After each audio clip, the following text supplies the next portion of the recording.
کسی شخص نے روزہ رکھا اور رکھنے کے بعد اس نے اس روزے کو توڑ دیا، یا اس کا روزہ ٹوٹ گیا، یا سحری کے اندر وہ سحری کرنے میں اس قدر جو ہے وہ لیٹ ہو گیا کہ سحری کا وقت ختم ہو گیا، وہ یہ سمجھ کے کھاتا رہا کہ جناب سحری کا وقت جو ہے وہ باقی ہے، یقیناً اس کا اس دن کا روزہ تو نہیں ہوا۔ جب انہیں یہ معلوم ہوتا ہے کہ روزہ نہیں ہوا تو وہ کھانا پینا شروع کر دیتے ہیں، حالانکہ یہ درست نہیں ہے،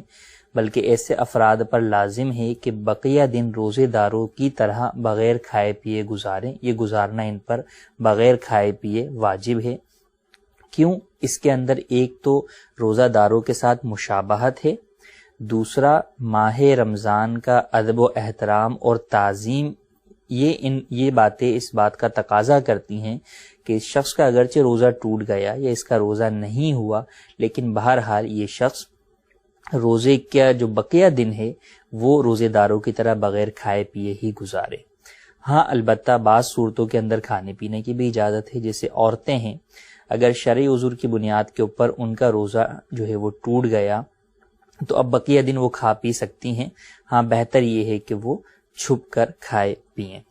یہاں پر ہی ایک اور مسئلہ اسی سے ریلیٹڈ ہے کہ وہ افراد کہ جن پر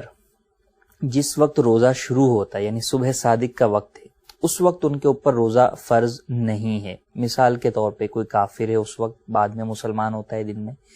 یا کوئی بچہ ہے جو کہ نابالغ تھا کس وقت؟ صبح صادق کے وقت، لیکن بعد میں جو ہے وہ بالغ جو ہے وہ ہو گیا۔ یوں ہی کوئی شخص مسافر تھا اور وہ بعد میں مقیم ہو گیا، تو مسافر روزہ رکھ تو سکتا ہے لیکن اسے روزہ چھوڑنے کی اجازت ہے، اس نے روزہ جو ہے وہ نہیں رکھا، لیکن درمیانے دن کے اندر وہ اپنے شہر میں آ گیا، سفر پہ تھا اب اپنے شہر میں آ گیا، یا کسی اور شہر میں تھا اور وہاں 15 دن رہنے کی نیت کر لی اور مقیم ہو گیا،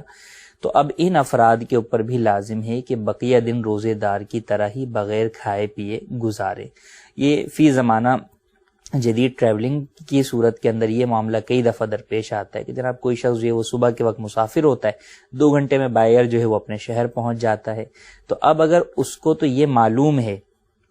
کہ میں زہوہ کبریٰ جسے عوام زوال کا وقت کہتے ہیں اس سے پہلے ہی میں پہنچ جاؤں گا اپنے شہر کے اندر، تو اس پر لازم ہے کہ وہ روزہ رکھے، اور اگر اسے یہ ہے کہ نہیں میں زوال کے بعد پہنچوں گا تو اس پر شروع سے روزہ نہیں ہے، لیکن اگر وہ کھاتا پیتا رہتا ہے، لیکن اگر وہ زوال کے بعد بھی اپنے گھر پہنچ جاتا ہے تو بہرحال اس پر بقیہ دن روزے دار کی طرح گزارنا لازم ہے۔ یوں ہی عورت کا شرعی عذر جو ہے وہ چل رہا تھا اور درمیانے روزہ وہ شرعی عذر سے پاک ہو گئی، تو ایسی صورت میں اس پر بھی بقیہ جو دن ہے وہ روزے دار کی طرح گزارنا واجب ہے۔ تو اس معاملے کے اندر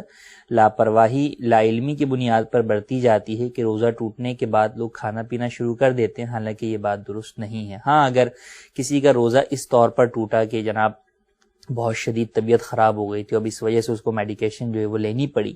تو اب اس صورت کے اندر بہرحال اس شخص کے لیے جو ہے وہ میڈیسن لینے کی تو اجازت ہے، اور جتنی اس کو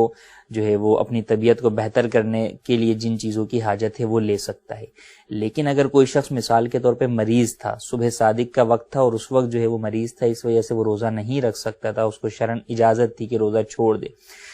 آدھا دن گزرا تھا کہ صحت یاب ہو گیا، تو اب یہ نہیں کہ وہ بقیہ دن کھاتا پیتا گزارے، بلکہ اب اس پر بھی یہی لازم ہوگا کہ بقیہ دن روزے داروں کی طرح بغیر کھائے پیے گزارے۔ تو اس بات کا خاص طور پر خیال رکھنا اس معاملے کے اندر، ماہ رمضان کے روزوں کے اندر، یہ بہرحال ضروری ہے۔ اللہ تبارک و تعالی ہم تمام کو اس پر عمل کی توفیق عطا فرمائے۔ یا غرغرہ کرنا غسل میں تو یہ فرض ہے، تو اب روزے کی حالت میں بہت سے لوگ جو ہیں اس حوالے سے پریشان ہوتے ہیں کہ جی ناک میں پانی چڑھانا ہے، اور کہتے ہیں کہ نرم ہڈی تک جو چڑھانا ہے تو وہ جلن محسوس ہونی چاہیے، تو ایک تو یہ، پھر غرغرہ کرنا روزے میں منع ہے، غسل فرض ہے اور غرغرہ نہیں کیا، تو اب کیا کریں اس کو؟ دیکھیں یہاں بنیادی اعتبار سے 2 باتیں غلط فہمیاں ہیں اس میں۔ نمبر 1 یہ غلط فہمی ہے کہ لوگ یہ سمجھتے ہیں کہ روزے کی حالت میں جو کلی کرنا اور ناک میں پانی چڑھانا ہے وہ معاف ہو جاتا ہے، یعنی غسل اگر فرض ہو جائے تو گویا کہ یہ دونوں فرض ساقط ہو گئے، حالانکہ یہ بالکل غلط ہے۔ ٹھیک ہے۔ دوسری غلط فہمی یہ ہے کہ فرض کیا چیز ہے عمومی طور پہ لوگوں کو یہ معلوم نہیں ہے. ٹھیک ہے. جو فرض ہے غسل کے اندر وہ دو چیزیں یعنی دو فرض جو ہیں وہ یہ ہیں. کلی جو کرنا ہے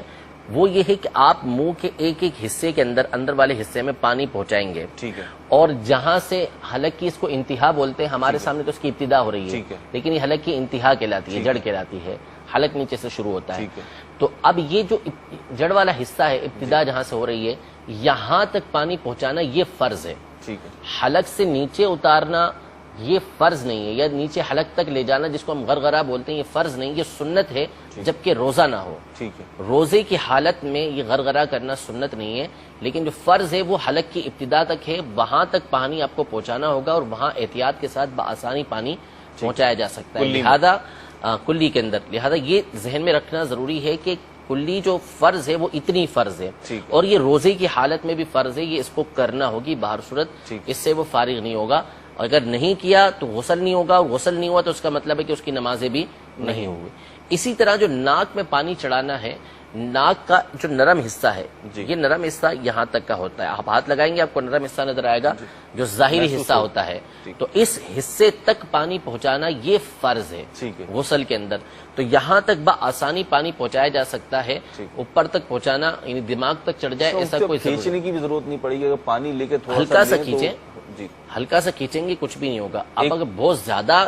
بعض لوگ یہ چاہتے ہیں کہ ناک میں ٹھیک ٹھاک مرچیں لگیں, تو نہیں ناک میں مرچیں تو بہرحال وہ آپ کو روزے کے علاوہ بھی لگانے کی کوئی ضرورت نہیں ہے, بلکہ وہ آرام سے آپ پانی پہنچائیں گے تو آپ کے اوپری حصے تک بھی پانی پہنچ جائے گا. وہ دماغ پر چڑھانا کوئی ضروری تھوڑی ہے کہ دماغ تک چڑھائیں, وہ تو احتیاط ہوتی ہے نا کہ نرم ہڈی کی ابتدا تک پہنچ گیا تو پہنچ گیا. غسل فرض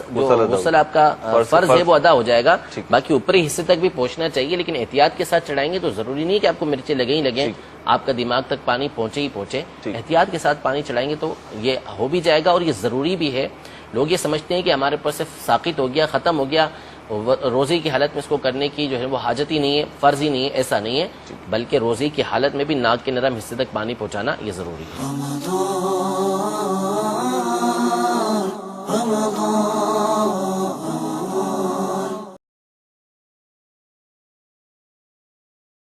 گزارش کی جاتی ہے کہ اگر آپ ہمارے چینل پہلی بار دیکھ رہے ہیں اور ابھی تک آپ نے ہمارا چینل سبسکرائب نہیں کیا تو آپ ہمارا چینل ضرور سبسکرائب کر لیں اور ساتھ ہی لگے بیل کے بٹن کو بھی پریس کر لیں تاکہ آپ کے پاس فیوچر میں ہماری اپلوڈ ہونے والی مزید اسلامک معلوماتی ویڈیوز کا نوٹیفیکیشن بر وقت ملتا رہے.